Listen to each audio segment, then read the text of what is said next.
Magandang gabi mga kagulong. Puno na po tayo. Saglit lang po natin yung konduktor. Ayan. Puno na po tayo mga kagulong dito pala sa Alaminos City, Philippines. At yan nga, nakarami tayo ng pasero sa daan. At marami po kasing pasero ngayon sa daan kasi Sunday. Nag-uuwian yung ating mga mahal na pasero sa kanilang destinasyon. Sa kamay na gawa ng may pasok na naman bukas, may pasok na naman. Dito nga tayo sa Alaminos City, Philippines. Ayan.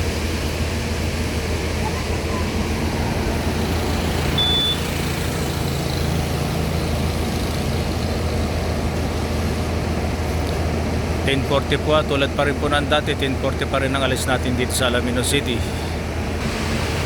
Sige po mga kagulong, at update na lang po tayo. Magandang gabi po sa inyo.